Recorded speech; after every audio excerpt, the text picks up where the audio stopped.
Hello there, I'm Kimberly, and I just turned 29.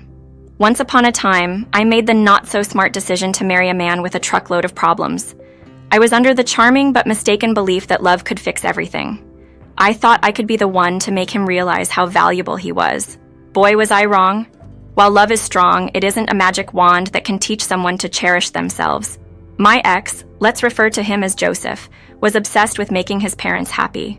And I don't mean the normal kind of wanting to make your parents proud. This deep, engulfing obsession drove every decision he made, almost as though he measured his self-worth through their approval alone. Now, about his parents, whom we'll call Mr. and Mrs. Ellis to keep things anonymous. They were a classic case of parents who didn't really engage with their son's life, leaving him desperate for their attention and approval. It was truly sad to see. I quickly figured out that I couldn't fill the emotional gap left by his parents. What's worse, Joseph had this terrible habit of blowing our savings on whatever his parents wanted. Yes, I'm talking about over-the-top gifts, fancy vacations, and all kinds of splurges that were completely unnecessary. Our money seemed to flow directly into Mr. and Mrs. Ellis's pockets, making their disregard even more frustrating for me. This reckless spending was a constant source of fights between us. It felt like I was competing with his parents for his priorities, and it was draining our marriage. Despite the turmoil and never-ending disagreements, my care for Joseph didn't waver. I hoped he could escape the unrealistic expectations of his parents and discover true joy within himself. Yet it became painfully clear that my love alone wasn't enough to pull him from the grasp of their harmful influence. Brace yourselves, because this roller coaster story takes an even sharper turn. One day, Joseph came to me with a serious look, hinting he had something major to share.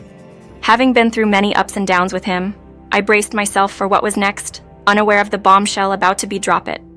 As Joseph started the conversation, I had a gut feeling it would escalate into our biggest disagreement yet. "Kimberly, there's something crucial I need to discuss," he said, setting a serious tone. "What's going on?" I inquired, already tensing up for what might come next. "It's about my parents. They're retiring soon. I've been thinking of gifting them a luxury vacation as a surprise. It's going to cost a pretty penny," he shared, with a mix of excitement and apprehension. "That sounds lovely, as long as the money's coming from your personal savings. I really don't want to dip into our joint savings again," I said, hoping to avoid another financial argument. "I don't have enough to cover it myself. I was hoping to use some of our savings," Joseph admitted, looking hopeful, yet anxious. "Joseph, if it's beyond what we can comfortably afford, maybe we should reconsider the expense," I suggested gently, trying to bring him back to reality. But he quickly lost his cool. "You just don't get it, Kimberly. I love my parents. I want to do something extraordinary for them. Love isn't about counting every penny spent. It's about grand gestures," he argued passionately. I countered, "But love is also about being there for each other and making sacrifices together, not at the cost of our financial stability. This trip might mean a lot to them, but we have to think about our future too." Joseph was insistent, though. "I have to do this for them. I thought you of all people would understand. They're everything to me." "And you're everything to me, Joseph.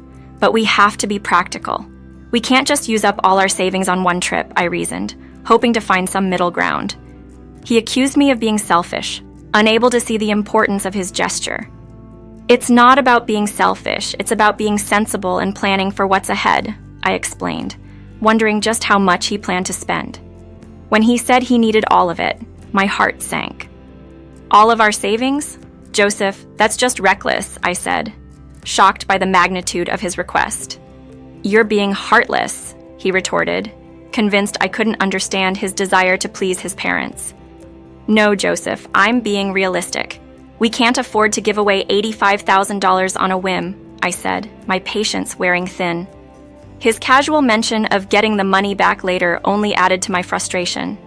"Really, Joseph? That's not how this works," I snapped back, my sarcasm barely veiling my disbelief.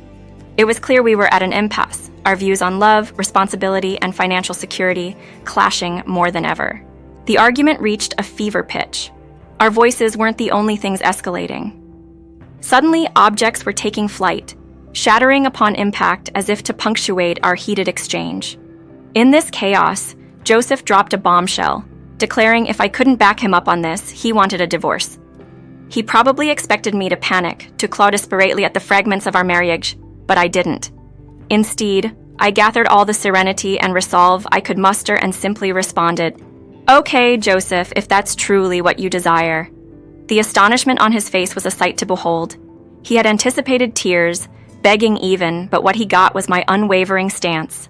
I was done indulging and fostering his fantasies. If he wished to squander his future chasing shadows, he was free to do so without me. I didn't mince my words. I laid it all bare.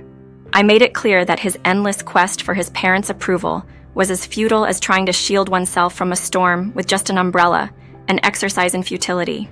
He attempted to counter, but a simple raise of my hand stopped him cold. I declared my exhaustion from battling for a love ensnared by unrealistic expectations and an unending thirst for validation. "Go ahead, spend your fortune chasing after those who hardly glance your way," I told him, firm in my resolve to end the cycle of letdowns and empty promises. And just like that, the harsh truth struck him, the grim reality of our predicament finally dawning on him. Our marriage had deteriorated into a war zone, and it was time to hoist the white flag, to seek peace on individual paths. A month has passed since the divorce was finalized, and I can honestly say the feeling of liberation is utterly exhilarating. Gone are the days of groveling, no more endless disputes over finances or yearning for approval that was never ours to win. Now I'm breathing freely, liberated from the heavy load of his doubts that once shadowed my days. The sun seems to shine a bit more brightly with each new day. True, Joseph made attempts to sneak back into my life, cloaked in concern and queries about my well-being. Yet I could easily see through his facade. There was no way I was going to fall for his ploys once more. As the saying goes, fool me once, shame on you. Fool me twice, shame on me. I decisively turned away from his efforts to reignite any spark that was once there. I had realized I'd invested too much in trying to repair someone uninterested in changing. It was high time I shifted the focus to my growth and joy. Rebuilding wasn't a walk in the park, let me be clear. Splitting our shared assets and getting accustomed to a different financial reality demanded patience and resilience. I was used to a certain way of living, but adapting wasn't foreign to me. I embraced the hard work required to reconstruct my life anew, discovering a strength and independence I hadn't known was within me.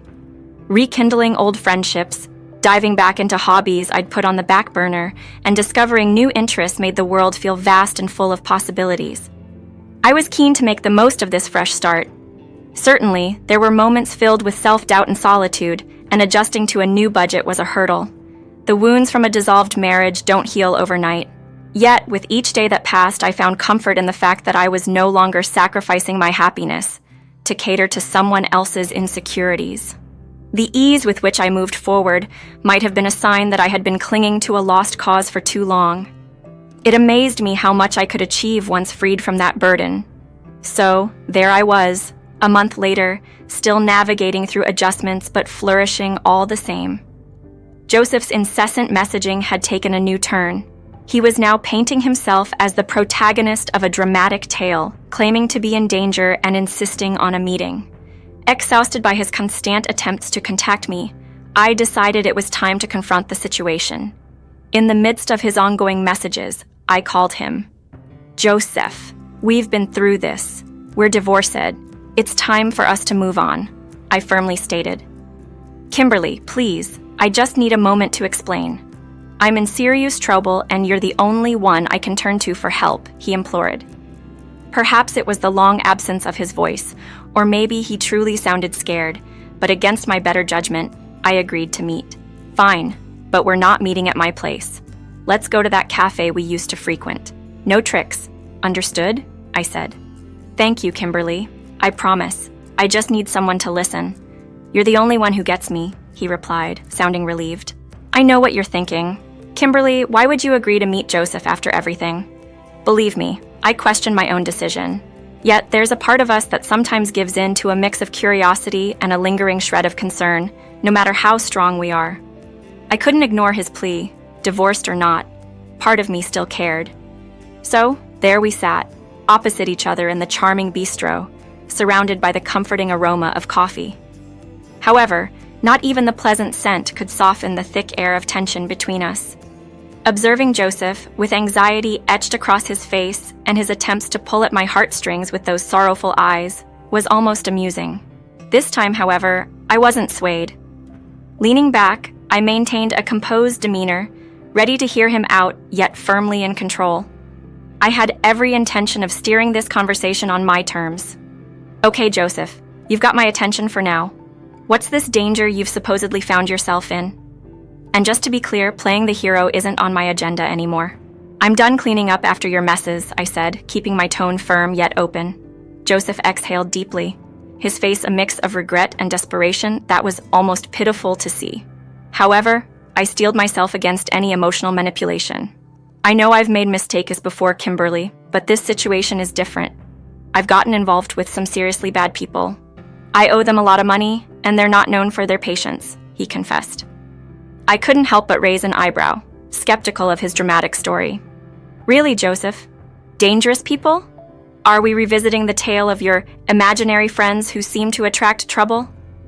I couldn't hide my disbelief. Joseph's expression shifted to one of hurt and frustration, evidently hoping for a more sympathetic ear. No, Kimberly, this isn't made up. I'm in deep trouble, and coming to you was my last resort. He insisted, his voice laced with desperation. So, let me guess. You spiraled after our divorce, and now you're in debt? Was it that trip you mentioned? I couldn't keep my voice down. Drawing curious glances from other cafe patrons, I shot them an apologetic look, trying to regain my composure. Look, I got caught up in something foolish, I admit. But now I'm in a mess that's bigger than I can handle alone, Joseph admitted, his gaze pleading. My frustration was close to boiling over. How could he waltz back into my life with yet another crisis? Yet, underneath the anger, I couldn't completely ignore the remaining shred of empathy for him. How much are you in for? I asked, bracing myself. $45,000, Joseph responded sheepishly. $45,000? Joseph, are you out of your mind? The cafe's patrons turned their heads, their stares sharp as knives.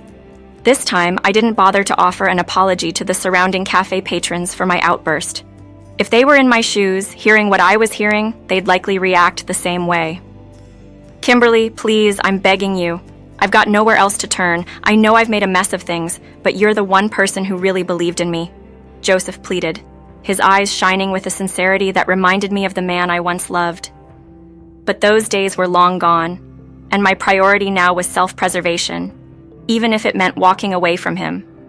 Don't pull at my heartstrings, Joseph. It's way too late for that. When you said you needed help, at most $12,000, but $45,000, you've completely lost it, I responded, my voice a mix of disbelief and indignation. Overwhelmed, Joseph began to cry, oblivious to the uncomfortable glances from others. Joseph, calm down. This isn't the place for a scene. What's going to happen if you don't pay this back? I asked, trying to grasp the full extent of his predicament. They're threatening to harm me, Kimberly. I'm not joking. This is really bad, he managed between sobs. Recognizing the gravity of his situation, I softened a bit. Okay, Joseph. Start from the beginning. Tell me everything, I urged. He recounted his story, explaining his desperate attempt to finance an extravagant trip for his parents. He'd relied on a friend who ultimately let him down, leaving him ensnared in a significant debt. As he shared his tale, I felt a whirlwind of emotions, frustration at his recklessness, and a begrudging amusement at the irony of his situation. So, you borrowed from dangerous people to impress your parents, who haven't even acknowledged your efforts? That's what you're saying? I asked, my tone laced with incredulity. Joseph's face fell, tears streaking down his cheeks as he acknowledged the bitter truth. It's true. Since they went on that trip, it's as if I don't exist to them, he admitted, the remorse in his voice palpable. Despite everything, I couldn't help but feel a twinge of sympathy for him. It was a harsh dose of reality for Joseph, facing the consequences of his decisions head-on. Yet, as much as I wanted to detach myself, seeing him so vulnerable and regretful stirred a compassion within me. What a complex situation he had entangled himself in, indeed. Joseph, I know the last thing you want to hear is, I told you so. But you did bring this upon yourself. I warned you that it wasn't a smart move. Worse yet, you chose to divorce me over it, and now, here you are, at a loss. You sought their approval, investing everything into their wishes, only to be met with silence. "It's a tough lesson, but it's one you needed to learn," I said, the words heavy with both concern and resignation. This situation was a difficult reality for both of us to face. Joseph had pinned his self-worth on people who couldn't value his sacrifices, and I had to accept that I couldn't shield him from his own decisions any longer. I had hoped that facing such dire consequences would make him see that I had always been in his corner, that reducing himself to merely someone who seeks parental approval was his undoing. As we sat there, enveloped in silence, the weight of our past, filled with broken promises and dreams, pressed down on us. At that moment, I realized it was time to let go completely. No more second chances, no more trying to repair the irreparable. Joseph needed to confront the repercussions of his actions on his own, and I had to pursue my happiness elsewhere. "I do hope you find a way out of this, Joseph," I offered, my voice tinged with a finality that surprised even me. "You're not going to help?" Joseph looked at me in disbelief. "What the heck?" "No, Joseph, I can't help you. And why not? Because I don't have the resources to bail you out. And even if I could, taking a loan I'd spend a lifetime repaying, is out of the question. I can't afford to be as careless as you've been," I explained, my resolve firm. "Come on, Kimberly, please, I'm begging you," he persisted, his desperation clear. "Joseph, expecting me to jump in and solve this for you, especially with how you're acting, is unrealistic," I said, my patience wearing thin. "Yeah, I did expect that. You're my ex-wife, not my enemy," he replied, still holding on to a sliver of hope. But it was clear. Our paths had diverged too far. My journey was now about finding peace and joy, independent of the chaos that once defined us. And that's exactly where the problem lies, Joseph. You assume I'll always be around to pick up the pieces because that's what I've always done. I was your wife. It was natural for me to help you out of your troubles. But I can't and shouldn't keep doing that. It's not my job, nor my responsibility. After everything, I don't owe you anything, especially considering how our hard-earned money was wasted on your unappreciative and toxic parents. It's because I love them, Kimberly, you say. But I love myself too. And loving myself means doing what's best for me, which includes protecting my well-being. Joseph lowered his gaze, a sign of concession, understanding that the assistance he sought wouldn't come from me. "Since it seems you're out of options, I'll offer you one piece of advice. Leave. Move somewhere far away where they can't reach you. If that's not something you can manage, then I'm not sure what more you expect from me." He sat there, silent, his demeanor shifting to one of irritation, seemingly upset by my firm stance on not rescuing him this time. "It's time for us to go our separate ways, Joseph. I can't allow myself to be pulled back into the turmoil of your life. We both deserve to find our peace," I said, hoping he'd understand. "If you wished me well, you'd help," he retorted. "Goodbye, Joseph. I'm changing my number," I declared, standing up to leave. As I walked away, Joseph remained seated, his expression a complex mix of feelings. It was a difficult yet essential step I had to take for the sake of my happiness and self-respect.